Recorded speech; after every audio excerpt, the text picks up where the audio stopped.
કે કદાચ માંગલમાએ અમારી એ પરીક્ષા કરી છે તમે શું તાળું માનનારા. એટલે પેટી વહી ગઈ, પણ પછી પેટી લઈ જનાર માણસ પેટી મૂકવા આવ્યો અને માફી માગી માતાજી મૂર્તિની ના પાડી કે મારે ફળ જ રહેવું છે. ફળું હાથમાં લીધું, એક પણ મંડપ જેટલા હતા એ બધાને 5 ફૂટ જેટલો ઊંચો ગયો, નજરે જોનારા હજારો માણસો, અને એના એ ચોલામાં પાછા રોપાઈ ગયો. એક પણ જગ્યાએ ખીલી મારવી નથી પડી. ફડાક કરતો જે પ્રકાશ આપ્યો. એટલા વર્ષોમાં પહેલી વાર મારે ભૂલ થઈ, એ મેં કોઈ દી કીધું નથી એને. બસ એ જોવે જ છે. એ પેટીમાં 700 રૂપિયા નાખીને તાળું મારીને ચાવી લઈને વહી આવેલા.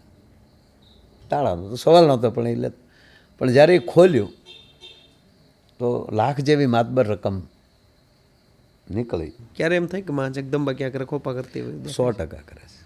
આજે મને કીર્તિભાઈ 2 વાર કીધું કે માયાભાઈ બિલકુલ તમારી ખોટ નથી. મેં ભરતને ફોન કર્યો નથી, તમે ભરતને ફોન કર્યો, છતાં મને ગોતી લીધો. મને જ લાગે ક્યારેક ડ્રાઈવર હાંકતો હાંકતો હુઈ જતો હશે ને તોય માં સંભાળ લેતી હશે. ભગુડા પ્રત્યે, માં મોગલ પ્રત્યે, મોગલભાઈને, માયાભાઈને? મારી બહુ નાની ઉંમરે ત્યારે મારા મોટા બેનના લગ્ન થયા. અમે 9 ભારું, હું બધાયથી નાનો. એટલે મારા સગા 2 બહેનો ભગુડામાં, કુટુંબી ફઈઓ ઘણા, કાકાની દીકરીઓ. એટલે ભગુડાના બોરડા અરસપરસ છે. એટલે ત્યારે નાના નાના હતા ત્યારે એ જૂનો ઓરડો ને આવતા જતા માંગલમાને ફળે પગે લાગતા જાય. એટલે અહીંથી ચાલીને જ જતો. ત્યારે માના ખૂબ ત્યારે દર્શન કર્યા, ત્યારે નામ સાંભળતા. અને ધાર ઉપર હિંગાળી આવી બેઠી ત્યાં પણ દર્શન કરતા. અને પછી જ્યારે મારા શેઠ હતા રમજાનભાઈ, જે અમે ટ્રેક્ટરમાં ત્યારે, તો એણે એકવાર મને એનું મોટરસાઇકલ આપ્યું. મને કે તું જાને ભગુડા, મારે 1000 રૂપિયા મૂકવાની માનતા છે. તો ત્યાં મુકાવી કોઈ વ્યવસ્થા છે? એટલે હું એનું રાજદૂત લઈને આવ્યો ત્યારે. તો આ જૂનું મકાન આપણું જે છે એ જ હતું ને, માનો ગોખ. એટલે મેં કીધું કે દર્શન કરીને આવીને કીધું કે ત્યાં એવું મુકાયું નથી. ત્યારે મેં આપણે બોરડા મારા ગામમાં અમુભાઈ મિસ્ત્રી, ગુરુકૃપા વેલ્ડિંગ વર્કર્સ, એની પાસે 300 રૂપિયાની દાનની પેટી બનાવી લોખંડની, અને એ પેટીમાં 700 રૂપિયા નાખીને તાળું મારીને ચાવી લઈને વહી આવેલા. તાળાનો તો સવાલ નહોતો, પણ જ્યારે એ ખોલ્યું તો લાખ જેવી માતબર રકમ નીકળી. એ પહેલાં બનેલું એવું પેટી જ કોક લઈને વહી ગયું હતું ત્યાંથી.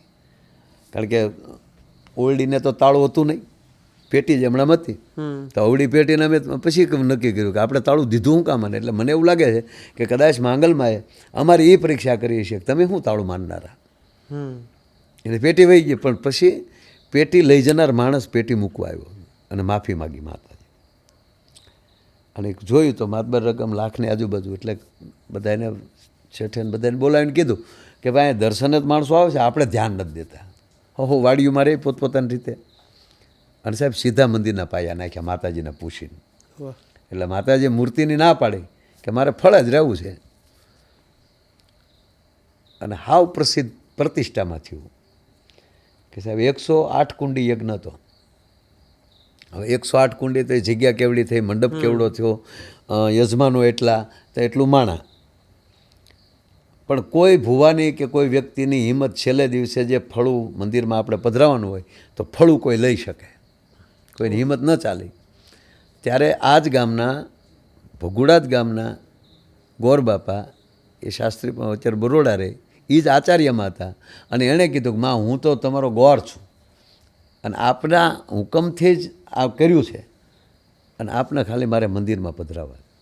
એમ કરીને સાહેબ ફળું હાથમાં લીધું, એક પણ મંડપ જેટલા હતા એ બધાને 5 ફૂટ જેટલો ઊંચો ગયો, નજરે જોનારા હજારો માણસો, અને એના એ જ ઓલામાં પાછા રોપાઈ ગયો.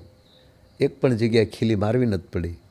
ફડાક કરતો જે પ્રકાશ આપ્યો અને એ જે 18 વર્ણોમાં 10 દિશાઓમાં જે વાત થઈ જે જોનારાઓએ કે આમાં શક્તિ તત્વ તો અલગ છે કાંઈક,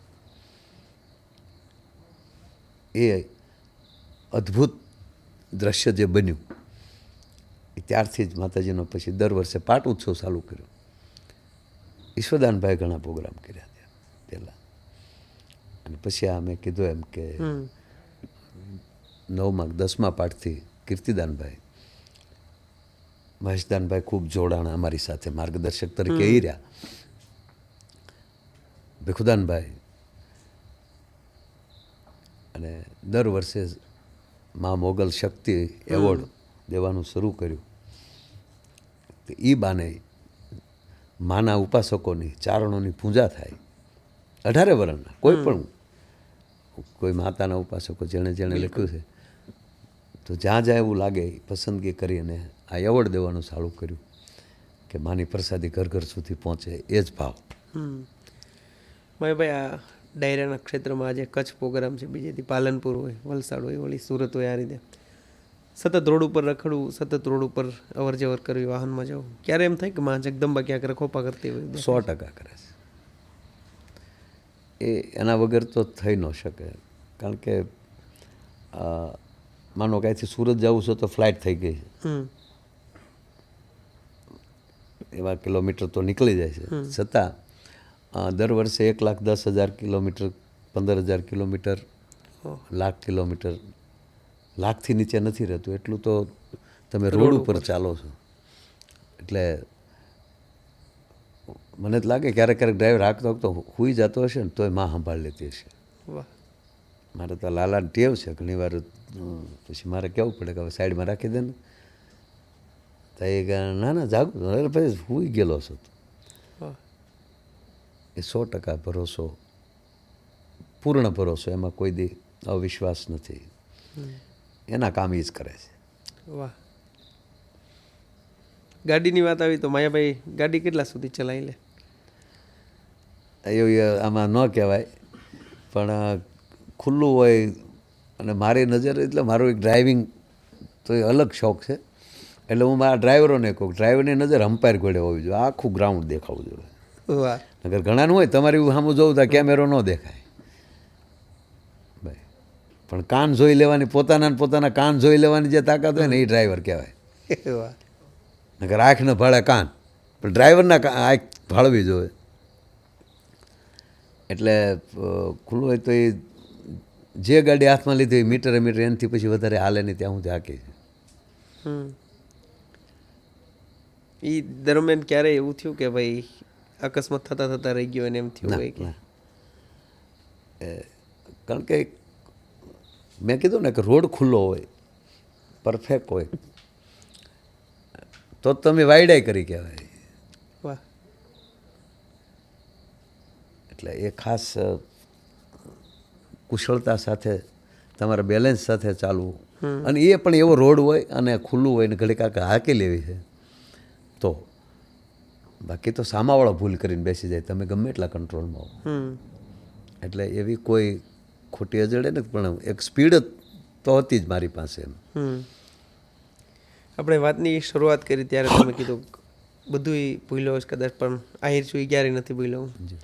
અને આવકારોને રોટલો, અને મેં ઘણી વખત સાંભળેલું ને આમ વ્યક્તિગત રીતે છેલ્લા 2 દિવસથી જોઉં છું, તમારો જે છીલો છે, તમારો જે આવકારો છે, કદાચ એ ભરતભાઈમાં ને જયરાજભાઈમાં દેખાય છે. તો આ બધું જોવો તો ક્યાંક એમ ટાઢક થાય કે ના? ના, ખૂબ આનંદ થાય છે. આજે સંતવાણી એવોર્ડ જે 2 દી પહેલાં હતો પૂજ્ય બાપુને, તો એટલા વર્ષોમાં પહેલી વાર મારે ભૂલ થઈ. ભૂલ મીન્સ કે તિથિ, આ એવોર્ડ છે એ તિથિ પ્રમાણે બાપુ આપે, એટલે મારે તારીખ લેવાઈ ગઈ. એ બીજને દી એ તારીખ આવતી હતી, એટલે લઈ લીધી છે તો લઈ લીધી. પછી મારે ભૂલ થઈને એવું તો નહીં, લીધી જ છે. અને પછી કેન્સલ કરો તો એ બાપુને ન ગમે. એટલે મેં આજે અમે બેઠા, એટલે કીધું બાપુ તારીખ લેવાઈ ગયેલી હતી. પછી ઓલા લોકોને પૂછ્યું ખરું મેં કે ભાઈ કેમ તા કે ભાઈ પત્રિકા છપાઈ ગઈ એટલે બાપુ પછી મેં એને આગ્રહ તા કે ના ના તારા બે છોકરા હતા ને બે સંભાળી લીધું જ બટા વાહ એટલે ટાઢક થાય. અને ક્યારેક ક્યારેક તો હું હાજર ન રહું એમાં મને એક થોડોક આનંદ હોય કે એને બાને એ બે છૂટા રહે. ઓલો હું આ જ કાર્યક્રમમાં હું બેઠો તો એ થોડાક મર્યાદામાં રહે. મર્યાદા મીન્સ મર્યાદા એ ઓલી નહીં પણ થોડી ઘોર ઓછી કરે, વારા ઘડે ખોટા ઊભા ન થાય, આગલા પડકારા ઓછા મારી શકે. ઓલો હું ન હોઉં તો એ મિત્રો એ વધારે આનંદ કરી શકે એનો એક મને આનંદ હોય છે. એટલે મને એનું ગૌરવ છે. એવા ક્યાં સંસ્કાર આપેલા છે સંતાનોને કે ભાઈ બધું એ પણ આ ના હોવું જોઈએ, આ તો હોવું જ જોઈએ? એ મેં કોઈ દી કીધું નથી એને, બસ એ જોવે જ છે. મેં એનું એટલું કીધું છે કે નવા સંબંધો તમે કરો તો મુબારક, પણ આ જૂના છે ને જાળવી રાખજો. વાહ. તો આજે આનંદ મને બીજો એ થાય કે અહીંયા વાડીએ બધા હોય, જમવાનું હોય, આ તે ફલાણું, તો હું સાઈન નીકળી જાઉં. કેદાન ને બધા આવેલા હોય, કલાકારો સારા આવેલા હોય, કીર્તિભાઈ હોય તોય ક્યારેક હું નીકળી જાઉં, કારણ કે એને આ ભરતને બધાને આનંદ કરવાનો હોય. આજે મને કીર્તિભાઈ 2 વાર કીધું